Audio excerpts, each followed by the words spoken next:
Hello, this is Spin Rock, and here I'm back again with some Spin Squad content. There has been another major update to Spin Squad, and here let's take a look at it. The Sanctum Guardian Defense is a new mode that's been introduced to play other than your vanilla gameplay. In this mode, you're meant to defend the Guardian statue.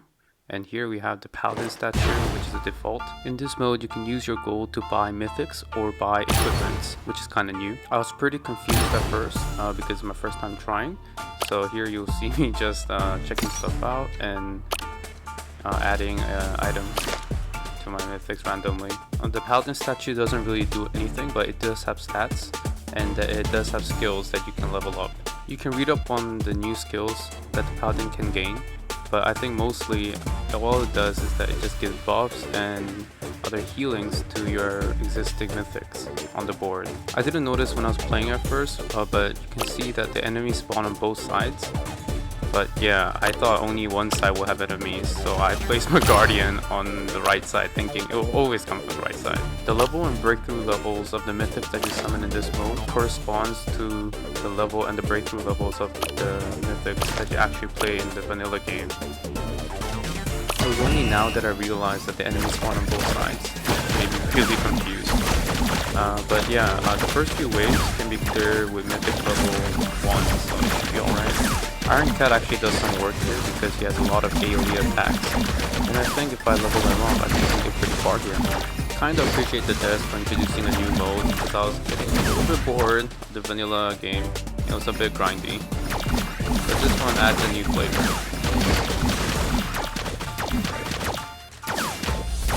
After every wave, you get two options to choose from. One is to level up the statue, and the other to heal the statue HP. But since my statue didn't even get scratched, I chose to level it up. This time I knew enemies came from both sides, so I thought the statue being on one side and the other tanks on the other with the long range mythics in the middle would do the trick. You get 10% coin interest, with 100 coins being the max interest you can get. I thought the waves would be easy for a while until I saved all my coins up, but boy was I wrong. My bad tactic, as you can see, didn't really work.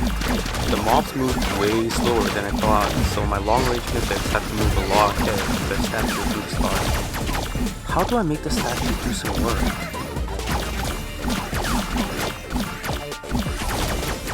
These werewolves, on the other hand, move like a kid on a sugar rush, which made me wonder how am I gonna defend against that later when they become stronger.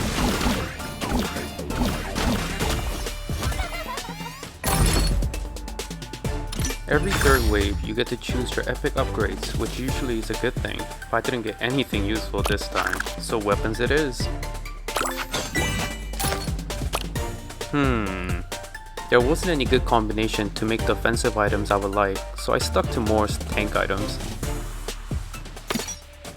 The tactic I chose for this wave was inspired from World War II, Blitzkrieg tactic. I would kill all the enemies on one side and use my statue to hold up for a bit until my mythics would go over to the other side to clear those waves. But, those pesky werewolves didn't give a damn about the statue and kamikazed into my long range mythics from behind, making the wave very sketchy.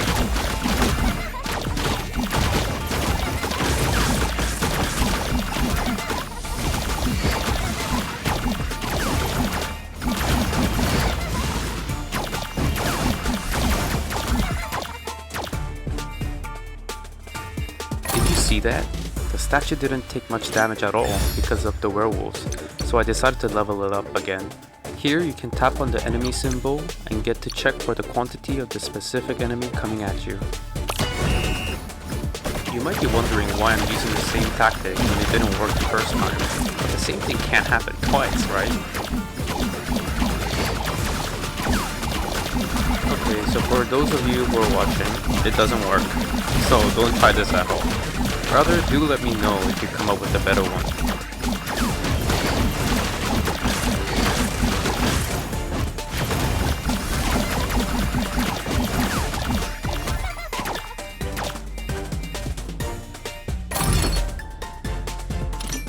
Every 5 levels or so, the Guardian statue earns its upgrade, which comes in the same format as the epic and legendary upgrades. Pick wisely, unlike me, because now that I'm looking at it again while editing, I chose the worst one by far. Werewolves are not your friend. They screw up what you think is a good plan. I'm more surprised my unit stayed alive this way.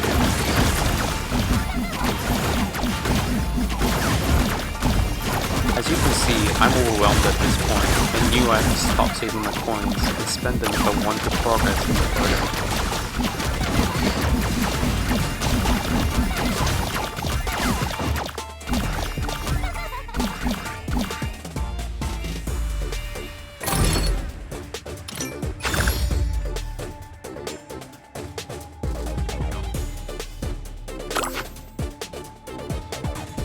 But knowing is different from doing, and my greedy little mind decided to take one more risk for more interest.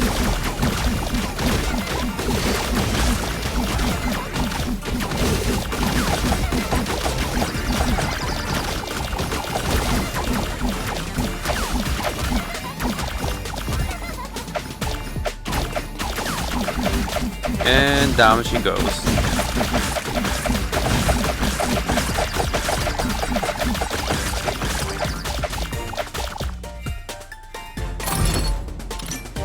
My greed killed 2 of my units, and it's finally time to spend some money.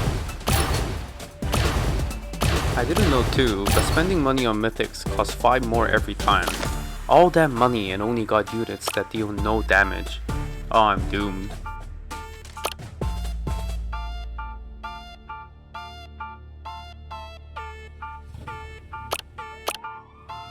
Even though my blob was level 1, I had to make my last ditch effort to stay in the game. I all-in on him, hoping he doesn't die and keep stacking up enough damage to pull a real damage dealer.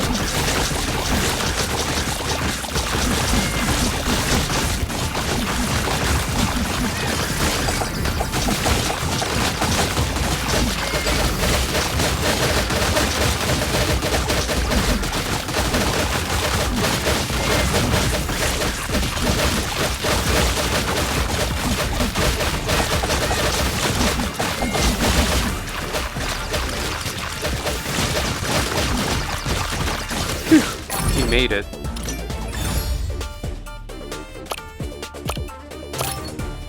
I didn't have enough money for both equipment and mythic while maintaining the 100 coins for the extra damage, so I decided to get more weapons and pull a string of mythics later.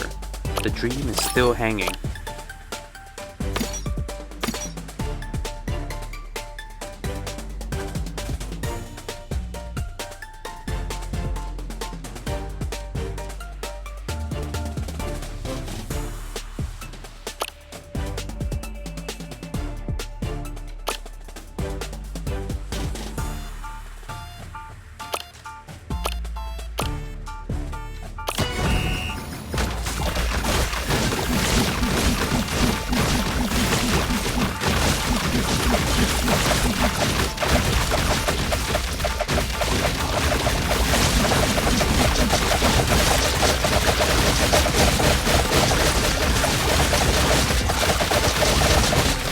I thought I had a decent plan until I realized my dream was hanging on a noose off the Eiffel Tower seconds away from death. I should have known better than to trust myself. Well, that was my first attempt, and I'm not gonna lie, I think this new content is gonna keep me occupied for a while. I hope you enjoyed this video, and I'll see you on my next video.